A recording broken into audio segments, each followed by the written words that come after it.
Luis del Pino es Radio Libertad.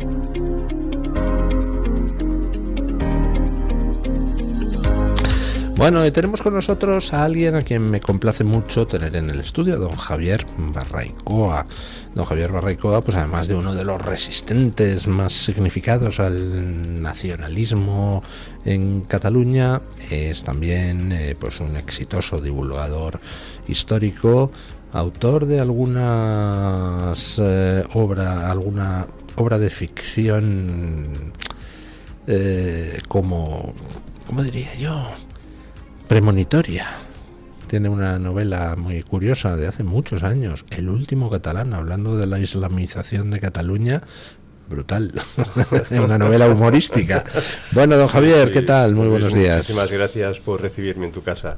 Bueno, don Javier ahora acaba de sacar un libro de historia sobre uno de los episodios, pues hombre, que hasta hace no tanto tiempo más ocultos estaban en el armario de las cosas de las que la corrección política no quiere hablar, que es el genocidio de la Vendée.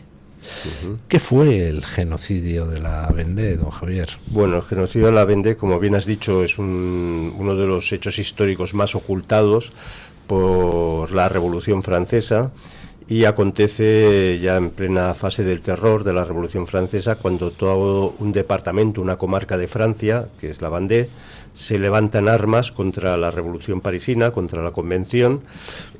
Por el carácter antirreligioso de la revolución. Correcto. Ahí confluyen dos cosas, que desde que estalla la Revolución Francesa, de forma paulatina, pero cada vez más intensa, se van limitando los derechos de la Iglesia. Después ya empieza una persecución y luego acaba con el rey guillotinado. Pues eso hace que toda una comarca se levante en armas, constituyendo un ejército católico real, y a partir de ahí la Revolución Francesa esto no lo va a perdonar y va a iniciar un proceso prácticamente que podemos llamarlo como un genocidio, el primer genocidio moderno, ¿no?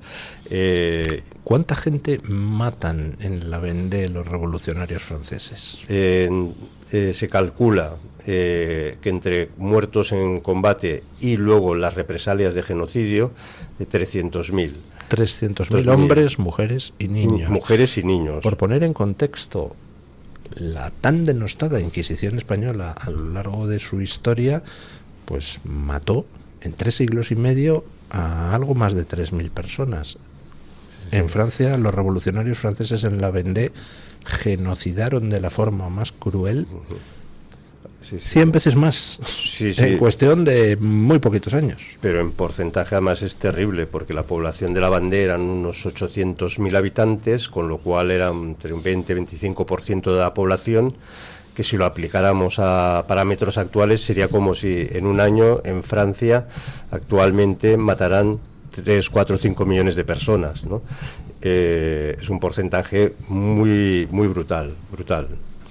Además, no hablamos, parte de esos 300.000 muertos fueron muertos en combate, efectivamente.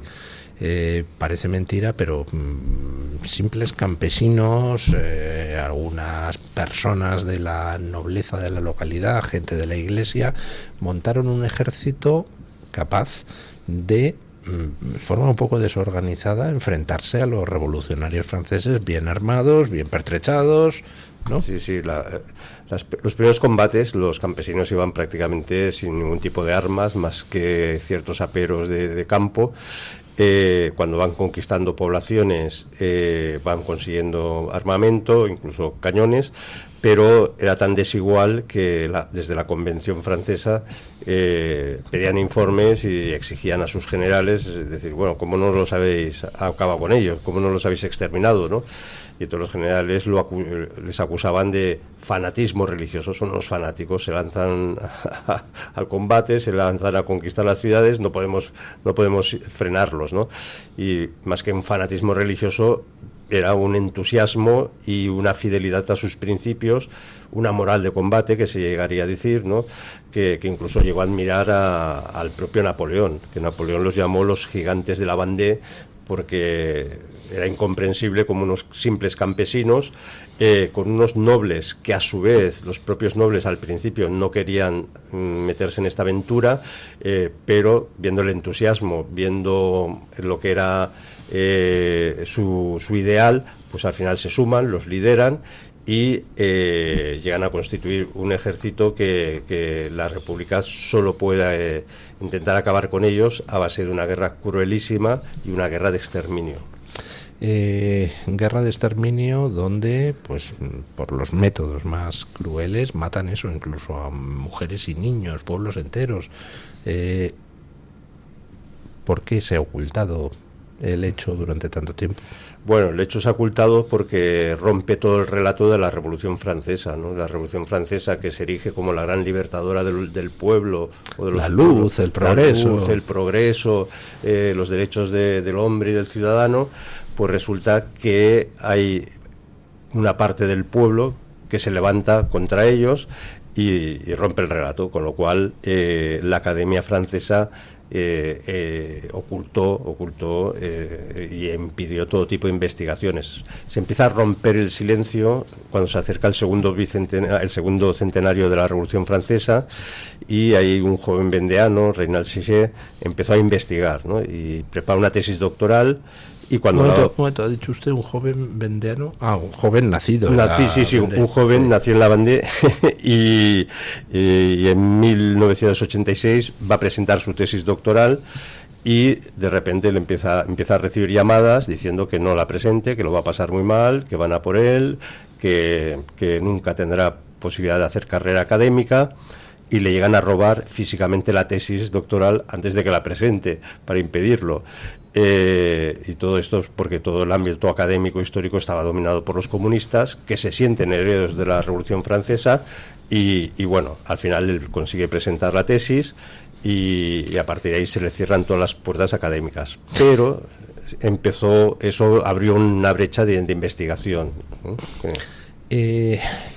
La lucha de los vendeanos contra la revolución en defensa, pues, de su religión, de su rey, tiene muchas similitudes con la lucha que luego habría por parte del pueblo español en defensa de su religión, de su rey, de su patria, contra esos ejércitos franceses hijos de la revolución, ¿no? Sí, además porque cuando empieza toda la persecución religiosa en Francia, se calcula que de 80.000 sacerdotes, 40.000 tienen, o bien son martirizados, o bien son deportados a las colonias, o bien se exilian a España, y ahí cuentan todo lo que está pasando, ¿no? Con lo cual había una prevención y un sentido de que, bueno, ahí en Francia se estaba apareciendo anticristo, y cuando aparece Napoleón y sus tropas lo ven como el anticristo, con lo cual ese espíritu de cruzada que se ve en la Guerra de Independencia Española en realidad está muy identificado con el espíritu vendeano. Y también ocurrirá cuando los movimientos revolucionarios llegan a Italia, al Reino de Nápoles, pues también habrá alzamientos campesinos, populares, del mismo nivel. Una cierta similitud también de la revuelta de la Vendée con determinados aspectos de las guerras carlistas españolas. Sí. Incluida la primera guerra carlista no numerada, que se produce como alzamiento en el noreste peninsular contra el régimen del trienio liberal. Sí. Yo creo que hay una continuidad. O sea, las guerras carlistas no surgen por un mero problema dinástico, sino que hay una continuidad ya de conflictos entre el mundo tradicional y el mundo que está trayendo la modernidad a través de la Revolución Francesa. Entonces hay toda una sucesión de conflictos que tiene una hilación en espíritu y en entusiasmo, que es la Guerra de la Convención, que es en 1793-95, que, digamos, voluntariamente en Cataluña se organiza una guerra para invadir Francia cuando guillotinan a María Antonieta, con todo voluntarios, pagado por los gremios, y es una primera guerra. A esta se sigue la guerra contra Napoleón, pocos años después, se seguirá el trienio liberal, que es una guerra popular realista contra los golpistas del trienio liberal, masonizados, revolucionarios, afrancesados, y después todavía hay otra guerra en 1927 en la circunscripción de Cataluña, que es la guerra de los malcontents o agraviados, que es una guerra también que se levanta el pueblo porque están viendo que Fernando VII está rodeado de masones y se está dirigiendo hacia esa política afrancesada, y después ya empieza la guerra carlista, con lo cual vemos que en poquísimos años hay 4 o 5 conflictos que tienen la misma... Todo es una hilación. Sí. Bueno, el libro apasionante, El genocidio de la Vendée y la primera cruzada moderna, editado por Libros Libres, autor don Javier Barraicoa. Muchísimas gracias, don Javier, por habernos acompañado, y felicidades por este libro que arroja luz sobre un episodio muy desconocido de la historia y fundamental. Pues muchísimas gracias a vosotros por darnos voz.